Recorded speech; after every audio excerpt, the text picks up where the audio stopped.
একটি বাড়িতে আনন্দ নেই, একটি বাড়িতে শাঁখ বাজবে না, একটি বাড়িতে ঢাক বাজবে না, সেটা হচ্ছে অভয়ার বাড়ি। এই একটা বাড়ি যথেষ্ট আমাদের সবার জন্য।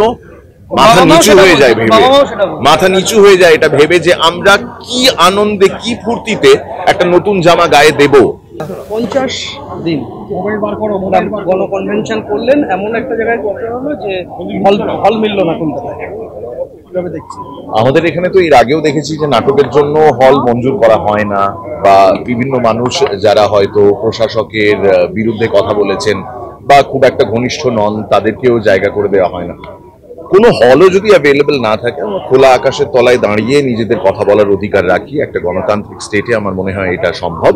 আমরা এর আগেও দেখেছি, ডাক্তারদের আন্দোলনের মাধ্যমেই দেখেছি যারা বৃষ্টিতে ভিজে দাঁড়িয়ে নিজেদের আন্দোলনের কথা বলেছেন, লড়াইয়ের কথা বলেছেন।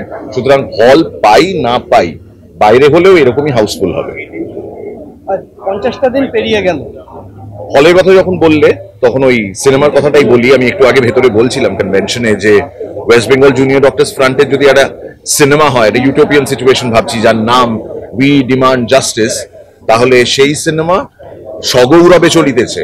50 দিন অতিক্রান্ত। আমরা তো দেখি বাংলা সিনেমার ক্ষেত্রে পোস্টার পরে কোনো একটি সিনেমা হয়তো 50 দিন অতিক্রান্ত, সেই সিনেমার জন্য সবাই একটা পোস্টার দেন এবং বলেন 50 দিন অতিক্রান্ত। 50 দিন লাগুক, 100 দিন লাগুক, 1 বছর লাগুক, যতদিনই লাগুক, এই আন্দোলন, এই লড়াই সগৌরবে চলিতেছে, চলিবে।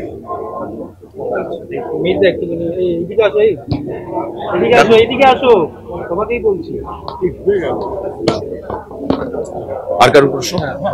মির্জা, এই ঘটনা নিয়ে কি বলবো? 50 দিন হয়ে গেল, আন্দোলন চলছে, 5 দফা দাবি ডিমান্ড করেছিল, কিন্তু সেখানে দেখা যাচ্ছে পুরো দাবি মানা। আমি এখানে একটা জিনিস বলে দিই, ওই পাড়ায় যেটা হয় না, পাড়ার একটা দোকানে সিঙ্গারা কচুরি বিক্রি হচ্ছে, তো অনেকে অপেক্ষা করেন, ওয়েট করেন যে কখন সিঙ্গারা কচুরি গরম ভাজা আসবে, তারপরে আমি সেটা খাবো। তো অনেকে দাঁড়িয়ে থাকেন এবং যেই মুহূর্তে ওই ঝুড়িতে করে গরম সিঙ্গারা আনা হয়, সবাই মিলে চিৎকার করতে থাকেন, দাদা আমাকে দিন, দাদা আমাকে দিন, দাদা আমাকে দিন, দাদা আমাকে দিন। আমি অনেকক্ষণ ধরে দাঁড়িয়েছিলাম, এটা চলতে থাকে। আমাদের সবাইকে বুঝতে হবে যে এই ন্যায় বা জাস্টিস বা বিচার, এই জিনিসটা কিন্তু পাড়ার দোকানের ওই সিঙ্গারার মতো নয় যে কেউ ঝুড়ি করে নিয়ে আসবে আর সঙ্গে সঙ্গে আমাকে দিন বলে সবাইকে দিয়ে দেওয়া হবে। আই এম শিওর ডাক্তাররাও এটা বোঝেন যে এটা সময় সাপেক্ষ ব্যাপার। আমরা সদিচ্ছার জন্য লড়ছি, যে আদৌ এটার সমাধান হবে কি হবে না সেটা তো সময় বলবে। আদৌ ডাক্তাররা নিরাপত্তা পাবেন কি পাবেন না সেটা সময় বলবে, কিন্তু সদিচ্ছেটা প্রশাসনের বা মাননীয় জুডিশিয়ারির আছে কি নেই সেইটা নিয়ে প্রশ্ন হচ্ছে।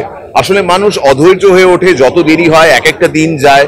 আমরাও পুজোর মধ্যে ঢুকছি, কেউ পুজোটা খারাপ হোক আমরা চাই না, কিন্তু পাশাপাশি আমাদের সবাইকে মনে রাখতে হবে যে একটি বাড়িতে আনন্দ নেই, একটি বাড়িতে শাঁখ বাজবে না, একটি বাড়িতে ঢাক বাজবে না, সেটা হচ্ছে অভয়ার বাড়ি।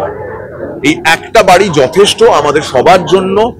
মাথা নিচু হয়ে যায় ভেবে, মাথা নিচু হয়ে যায় এটা ভেবে যে আমরা কি আনন্দে কি ফুর্তিতে একটা নতুন জামা গায়ে দেব। যখন অভয়া, যার জন্য এই আন্দোলন, যার জন্য এই লড়াই, যার জন্য আমরা সবাই বলছি যে আমরা পুজোয় আছি, হয়তো উৎসবে নেই, তো ডাক্তাররা এর থেকে বড় উৎসব আর কি দেখাবেন? যে বন্যা যেখানে এরকম ভয়াবহ চিত্র ধারণ করেছে, সেখানেও তারা ছুটে গিয়েছেন এবং মানুষের সেবায় নিয়োজিত হয়েছেন।